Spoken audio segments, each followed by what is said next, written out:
एक बार की बात है। एक आदमी था जो अपनी फैमिली के साथ बहुत ही खुशी से रहता था। उसकी फैमिली में उसकी वाइफ और उसकी 5 साल की एक बेटी थी। तो उस आदमी ने अपने बेटी के बर्थडे पर अपने परिवार के लिए एक नई कार खरीदी। यह देखकर फैमिली के सारे लोग बहुत खुश हो गए और सबसे ज़्यादा उस आदमी की बेटी यह देखकर बहुत खुश हो गई कि उसके बर्थडे पर उसके पापा ने नई कार खरीदी है। अब अगले दिन सुबह जब वो आदमी नींद से जागा तो देखा कि उसकी बेटी एक नुकीली पत्थर से उस नई कार पर कुछ लिख रही थी, जिसकी वजह से उस कार पर स्क्रैच आ रहे थे। यह देखकर उस आदमी को बहुत गुस्सा आया और गुस्से में उसने अपने बेटी को पीटना शुरू कर दिया। उस आदमी का गुस्सा इतना बढ़ गया कि उसने गुस्से में घर में रखी एक बेट से अपनी बेटी को मारना शुरू कर दिया और तभी उसकी बेटी बेहोश हो गई। यह देखकर उस आदमी को रियलाइज हुआ। उसने बेट को तुरंत फेंका और अपनी बेटी को उसी कार में अस्पताल ले गया।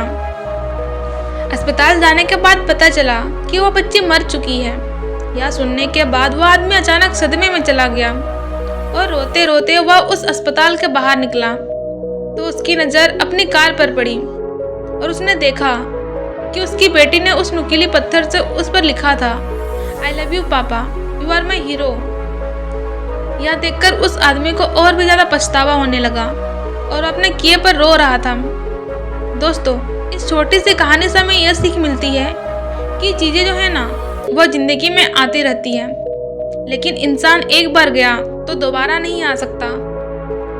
तो हमें चीज़ों से प्यार करने के बजाय इंसानों से करना चाहिए और हमें अपने गुस्से पर काबू रखना चाहिए, क्योंकि गुस्से में हम अपना ही नुकसान करवाते हैं और जब गुस्सा शांत हो जाता है तो अपने किए पर पछतावा करते हैं और उस पछतावा की कीमत हम कभी अदा नहीं कर सकते हैं। तो गुस्से में थोड़ा शांत रहो, होश में रहो, क्योंकि गुस्से से कुछ भी ठीक नहीं होता बल्कि सब कुछ बर्बाद हो जाता है। इसलिए जिस भी इंसान पर गुस्सा आए तो एक बार उस इंसान की जगह खुद को रख कर देखो या सोचो कि वह चीज़ आपने की हुई होती तो क्या आप खुद को थोड़ी ना मारते या फिर खुद पर थोड़ी ना चिल्लाते, बल्कि आप उसे नॉर्मल तरीके से लेते हुए भुला देते।